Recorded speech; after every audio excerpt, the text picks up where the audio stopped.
I'm working on a long-form investigation with another Mongabay reporter. It's a piece that I believe you have a lot of impact in Brazil and abroad. But like this year, it's been also intense. Like in June, I finished my year-long fellowship as a Pulitzer Center's Rainforest Investigations Network fellow. And then I published a story, it was a series actually, but the last piece was an investigation into illegal cattle inside the Araribóia indigenous territory in the Amazon. The main project that I've worked recently was this one that's like it's beyond the illegal cattle itself. It really makes the correlation of environmental crimes and the rise of violence and even murders of indigenous leaders in that area. That's a region I've been following since 2019. Like in that area, I went there for the first time in 2019 to do what I co-directed a documentary film with documentary filmmaker Max Bering. And then that's the most awarded project of our careers. He's British, Brazilian. Precisely, this investigation was nominated for an award. The stories I work usually, like it's been mostly on forests. So this oceans one is really interesting. I'm learning a lot.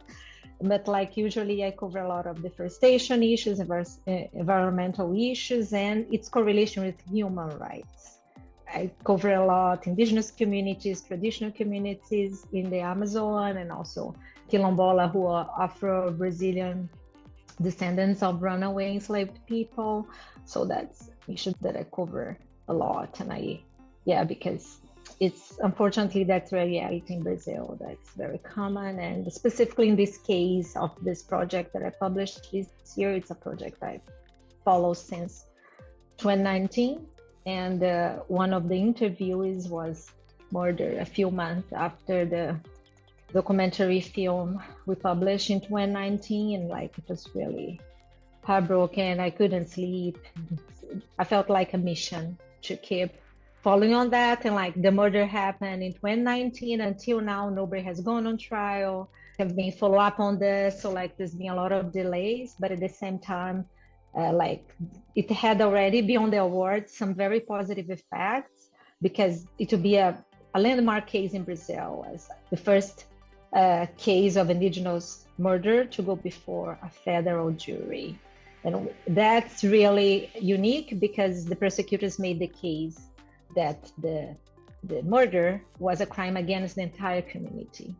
And the federal prosecutor will be using the investigation, the stories I published, and the video we did on the trial. So yeah, and then I'm keeping follow up on this because the estimate was to have the trial this year, didn't happen. And so like I feel really that's a mission to keep follow up on this and help making justice, because that's the most awarded project of my career. The documentary film got 4 awards now. The investigation just started having a nomination for the first award. It's a challenging environment, covering the environment in Brazil. I've been on this field since 2016, and I've learned a lot because you don't learn this in school. So like I was a business reporter for 10 years. So I transitioned to a completely different area that became my passion. And one of the things that I learned is like to really build this relationship of trust with the community we're going to, and also to reach out to local fixers or like sociologists, experts work in the area who could really help you be in touch with these communities. Pre-research is key because these areas are remote, they are risks, and you can just go. As like when you are in the city, even here, of course, there are risks as well, but the dynamics much more complicated because the distance are long, communication is much more difficult, and you are in an area that's not yours. I've faced several situations since I started. When I look back, I think I shouldn't have done this, because you're there in the field, you want to do things, so sometimes you are not aware of the risks you're taking. And in Brazil, for example, as everyone knows, there were the murders of British journalist Don Phillips and indigenous expert Bruno Pereira. That changed a lot the way of all of us are working in Brazil. The first time I went to the Amazon after that, I said, I won't go without a satellite communicator where I could really share with many people my location every day, and I can going in having that ability to communicate even without signal. So like we really had a risk assessment. I knew both Don and Bruno, and by the way, Bruno was also part of the documentary film with Paulo Guajajara. So he was the second interviewer assassinated from that documentary film. Again, when we knew the news about the disappearance of both, I couldn't sleep. I just wake up in the middle of the night and think that this could have happened to any of us. At the time when they confirmed they were dead, like I wrote an op-ed for Mongabay, where I kind of paid tribute to them and sharing all this. I remember many friends when that happened sending messages to me. Karla, are you in real? Are you safe? Everyone were worried. And after that, many people say, okay, so now you stop. And I said, no, it's a mission. Of course, I now take much more stricter measures before going on the ground, but it's a mission. We can't give up. We need to continue the work they do. How many indigenous leaders have been killed as well to defend the forest? And we see that our work makes a difference. You know, like during that episode, I remember even when I went to Araribóia, the 2 times I went there, because I went there last year again for this project, I heard shots. And then you see it's really, really complex. But I've faced like threats, like kind of indirect threats by corporations. I was investigative, but at the same time, like I'm also in touch with lawyers, and all my investigations go through legal review before being published. Really make sure to give sources space, the right to reply. It's very complex, but at the same time, it's that I think who really loves to do this job, one of the reasons that your work can make a difference. And I've seen this in several occasions, like there was palm oil. That's I think that I investigate in Brazil for a long time. That story has been used in court cases by federal and state prosecutors. The company had their RSPO certificate suspended. So you see, so I can't stop because I need to give voice to those people. And I know that through my work, I can make a difference to help make justice, to uncover wrongdoing and make a difference in the world. Investigations are very complex, they take time. I'm very fortunate because with Mongabay, I've been working for 5 years now, and they really give me the support to do the investigations. And even because I'm full-time, but it's still, of course, there were some times that I faced some challenges when I was editing at the same time. And then I said, I can't be an editor and do investigations at the same time. Then I asked to come back to full-time reporting, which happened like last year with the Pulitzer Center Fellowship. And then now I'm back to the desk doing both. But like it requires, sometimes there are follow-up stories like this, because since I reported in Araribóia, I knew there was more there. But for the documentary film, we didn't have time to go in depth about it, but it was also in my head. And then I said, I want to go there. I want to come back. And when I come back there last year, because I knew about the legal logging and things, I need to go there. And like, it was really touching it was the only place I came back, like reporting like that, and like and given all the crimes and the sad stories. They were super happy to have me there, and the other people who were working with me.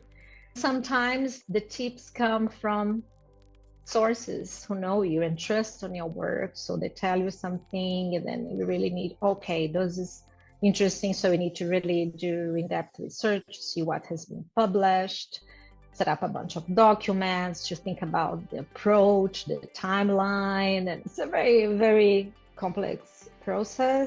Just palm oil series, for example, I received this tip. It was in a period that I was freelancing just before joining Mongabay. I remember that I mentioned that to them. I was being interviewed for the job, and after that I started freelancing before being hired. And I remember they just said, "Oh, that's amazing." And then now I saw that about palm oil in Brazil, they weren't much covered back to 2019. And then I had that in mind that like you have to, of course, publish a story, so keep going with other things, and at the same time making progress on that situation. So the support from editors and people who help you after that to also have the story out. The Pulitzer Center Fellowship was amazing because we had editorial support and then a data team working directly with us for a year-long project, which was really unique. I learned a lot about thinking about process, because I think we as journalists sometimes we just do things and don't think about the process. And then that's one thing that I've learned a lot, how, try to time estimate, timeline, organizing the material and all that, because at the end is the bulk of information and how to deal with that. In the writing process, it takes a long time as well, can be really overwhelmed. Now I was burned out to publish these big investigations, and something that I'm trying to get better, because there is always space to improvement and all.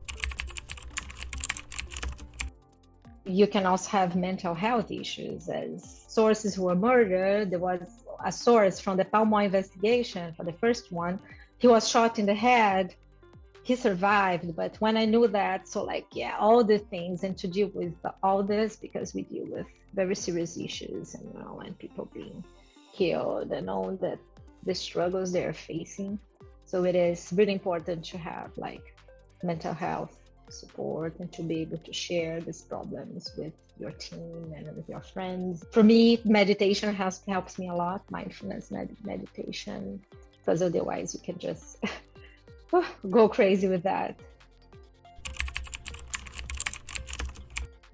It's one big challenge we face in the entire journalism world. Yeah, because now everyone could become a content producer and publish, and I think things became worse, especially in some areas, including Brazil, and during past governments just trying to distrust media.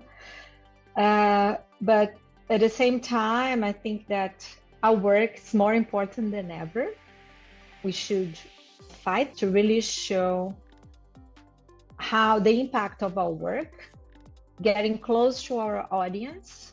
For example, I think there's several times the journalism was kept in secret, a lot of things. And again, coming back to sharing, not only with young journalists and other fellow journalists, but to the audience, because we assume sometimes that people know the difference of an op-ed about and about a news, short news and investigative piece, and they don't. They just think that's all the same thing. So to me, one way is really to educate the audience. We need to get closer to communities, academia, schools, to disclose to them what to do, how we do it, all this difference that for us is obvious, but for them it's not. And at the same time, showing how we do things, how we check the information and the impact we get.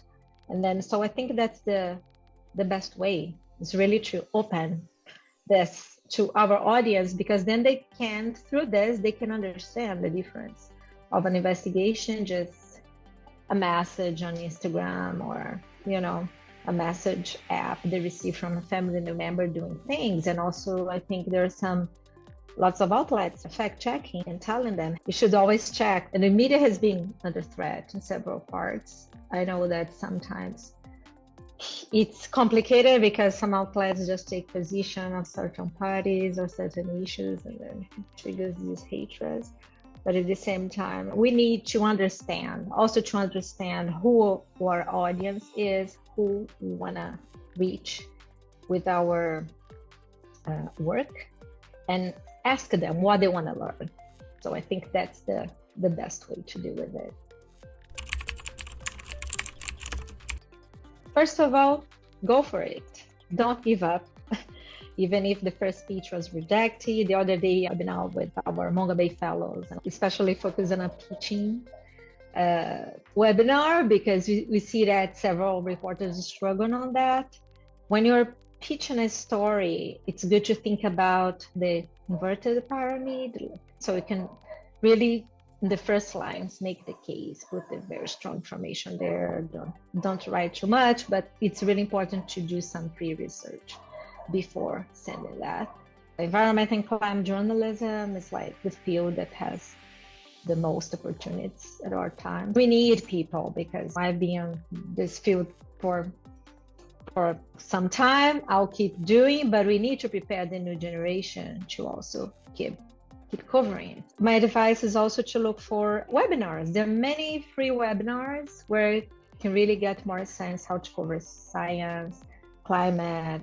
There's this reporting grants, fellowships, and databases. Go to conferences. Conferences are really a great place to do this networking, really hear from other reporters' experience. And I think that mentoring has already started and will keep playing an increasing role for reporters. Like the second year, I'm a mentor of a project at the Brazilian Association of Investigative Journalism, so it's great. I think that having groups like the one yours, like Women Journalism, and these groups, the supporting groups, a lot of great networks where I think we can share this experience, because this opportunity to really be there in a big newsroom and seeing the experience, the different phases, has become rare and rare. So like, I think it's really important to create these opportunities for people to learn and share. But the good news is that there are